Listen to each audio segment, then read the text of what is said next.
Hey everyone. My name is Jennifer. You can call me JJ. And this is another episode of Coffee Break. Hang on. Yeah, let's get chatting today. Today is June 25th. Yeah, it's June 25th. And it's been an amazing month.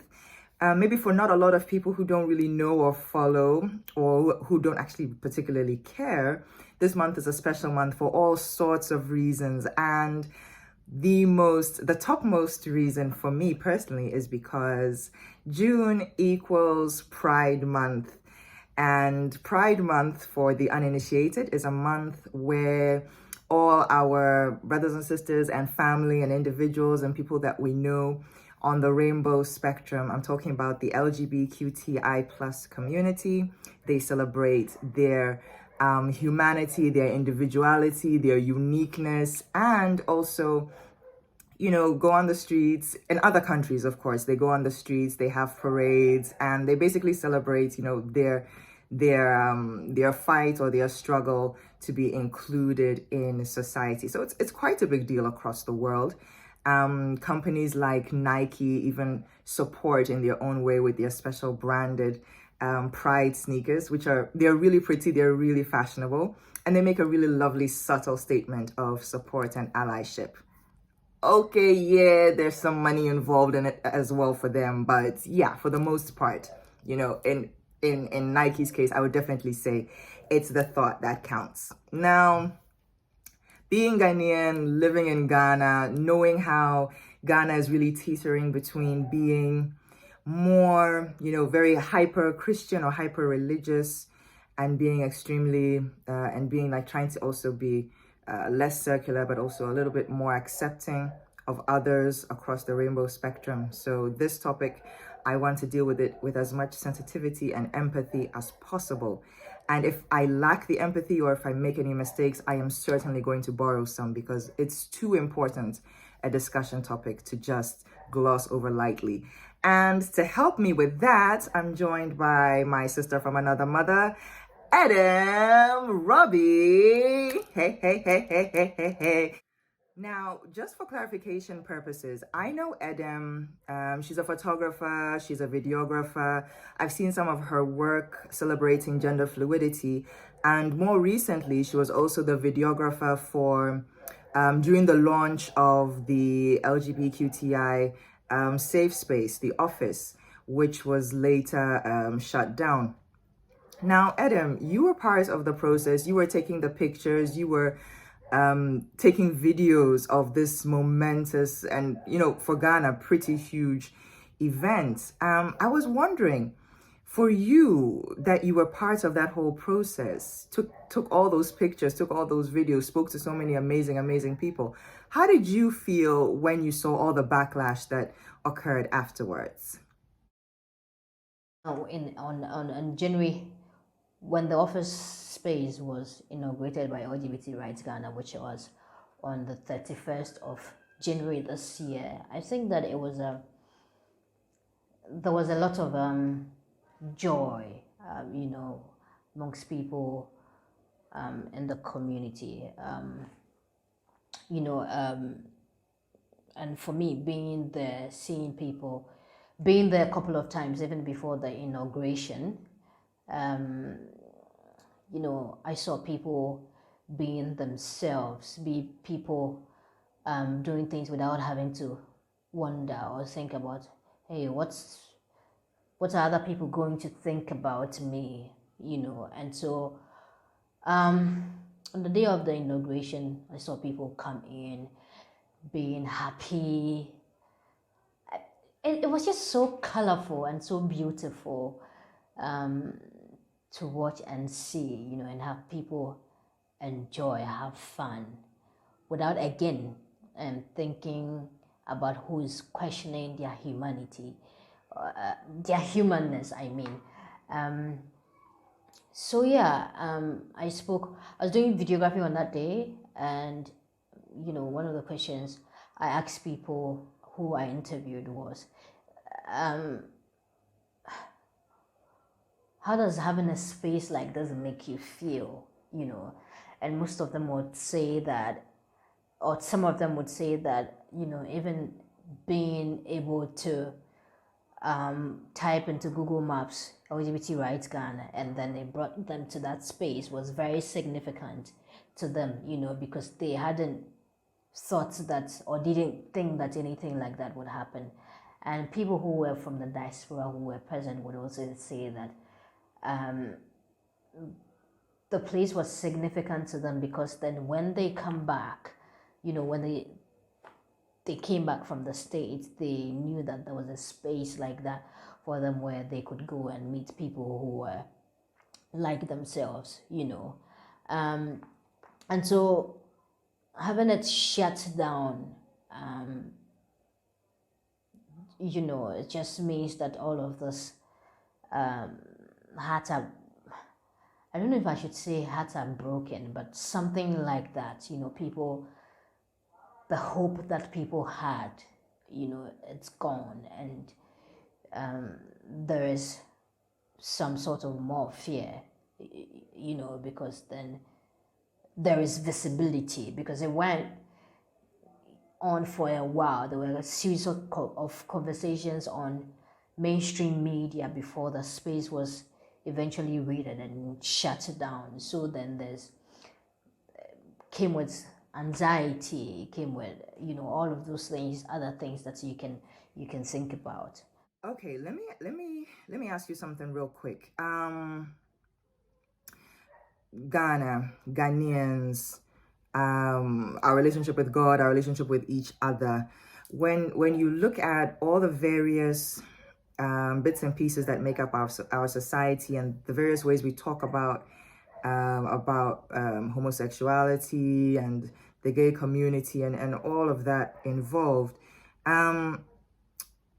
like, what do you think is like the root of the homophobia, and how do you think we can do better? How do you think we can progress and move towards being a more inclusive society?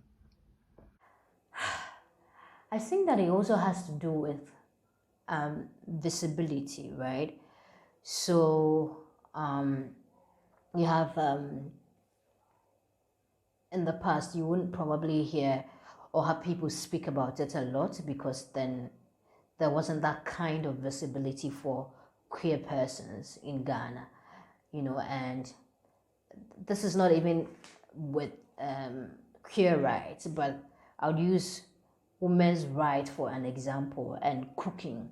The last couple of years, feminists, or let me say PDM, there's been conversations about cooking on social media, and that's when you see people, really come out to show their misogyny, or things like that. So in every, I don't know if I should say movement, but in every time that people have come out to advocate for their right, you see that there's a backlash.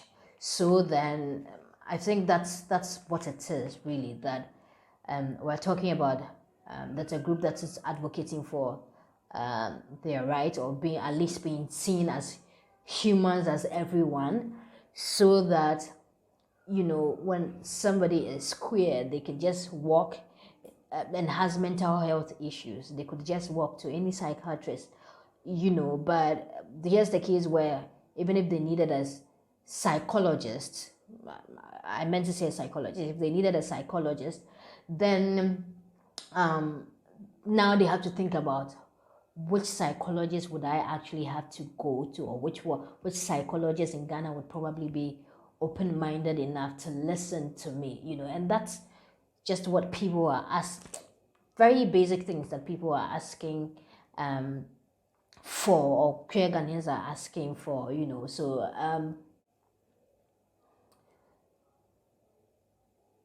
it comes, essentially what I'm trying to say is that visibility comes with a backlash, and for queer Ghanaians, it would be the homophobia. So let me also just ask you, with your work that you do in your own way, promoting inclusion, promoting allyship, promoting acceptance, what when you look at Ghana as a society and who we are, and our beliefs, and like our very weird relationship with the queer community, I think it's weird because our history is not particularly we're not traditionally a homophobic society, sorry, but like in recent times, that like our behavior leaves just so much to be desired, i.e.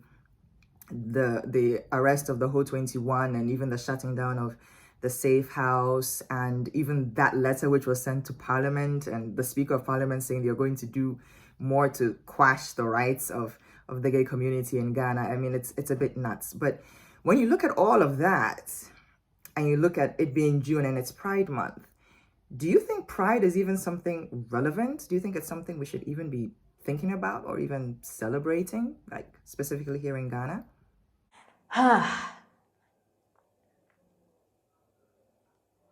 That's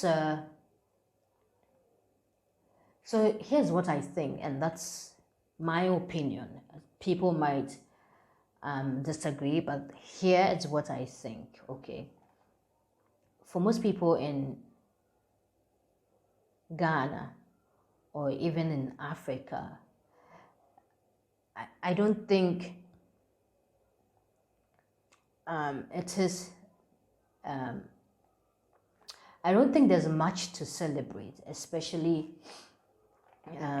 considering the climate where queer people are not free and cannot even be themselves or cannot enjoy basic rights. Here in Ghana, Parliament, the Speaker of Parliament is saying that there are consultations to actually criminalize homosexuality. There isn't much to celebrate, but I think for the queer community and people who are queer in Ghana, it's a reminder that you are not alone, and your struggles, and that there are many other people like yourself in the country, and so you find some solace in the fact that, okay, I mean, things are not as they should be, but I am not, essentially, I am not alone, and I'm not on this journey alone. And to remind people that they are valid, they are loved, and they should be strong in the face of adversity. Okay, so when all is said and done, you are a photographer, you are a videographer, you are capturing all the various facets of life in Ghana. You are watching our society move from being like very homophobic on one side, and also on another side being also more accepting and more like gradually getting used to the idea. So like when you look at it like that, what do you think? Do you think your camera lens will ever capture a Ghanaian society where everybody is accepted, no matter where you stand on the rainbow, whether you are straight, or whether you are colorful, or whether you are like, you are non-binary or you are binary, like no matter where you stand, I'm sorry if I'm getting all the terms mixed up, but no matter where you stand, do you ever see a society, do you ever see your camera taking a lens of a society like that, where we are all accepted and we are all included and loved for who we are? I do foresee that happening. I can see that totally happening, but that requires a lot of work, not just on, and a lot of advocacy, I think that a lot more queer people, at least, have to come to the point where they could tell at least immediate family. And I know that this might be controversial because some families might not be accepting. Some may end up being disowned and all of that, but telling immediate family that look, this is who I am. Yeah, that is a very good point. It's scary, but it's actually a very good point that if there's more of an acceptance, or if there's more of an acknowledgement, if there's a knowledge that people close to you, and then there's an acknowledgement and an acceptance that people close to you could fall within the rainbow spectrum, then there's like a greater chance of acceptance, because then when you're talking, it's less about, oh, that's the gay community, and that's like, oh, that's my brother, oh, that's my sister, oh, that's my uncle, that's my auntie, that's my grandma. Like there's that whole connection, and you feel closer to the discussion. It's no longer it's just them, but it's more like, oh yeah, it's all of us. It's people I know, people I love, people I care about. So yeah, there's greater chance of acceptance when it's like that. Yeah, I totally agree. And the reason behind that, or the reasoning behind that, is that when immediate family, this might not be the case for most people, but for some people, when the immediate family comes to know that, okay, our son or our daughter is queer, then I feel that, yes, for some people it might come with disappointment and all of that, but I also feel that after some time, then they will be more empathetic and sympathetic, maybe, to the struggles of queer people. Okay, so then when we will get to the point where, if 10 families in the past used to hate or not understand the issues of queer persons, and if 5 people came out to their families, then what I am envisioning is that, again, this might not be what would happen, but I'm saying that I'm suspecting that, let's say even out of the 5, 3 people come to accept you for who you are, then that's progress. And when next issues of homosexuality is being discussed, they are more careful what they say, or can even defend, queer people to some extent. And to me, that is. And that's it for Coffee Break today. Special thanks to Edem Robby for taking time out of your very, very busy schedule to talk to me, and in essence to talk to us about gay pride, the importance of it, the relevance of it, and yeah, all the beautiful things that are yet to come. Thank you so much for watching, and yeah, as usual, please click like, please subscribe, please tell a friend to tell a friend. And of course, please keep those comments coming. Let me know what you think. It is Gay Pride. Let's be kind. I think that's the statement I want us to end with today. Let's be kind. You never know who is doing what and where. Let's be kind. Let's be less hateful. Let's be more loving. Let's be more gentle and empathetic. We are capable of great things, but only if we do it together. And we can't really achieve much if we are using what people do in the confines of their bedroom as a way to judge them and judge their humanity. My name is Jennifer. You can call me JJ. This has been Coffee Break, and I'll see y'all next week. Bye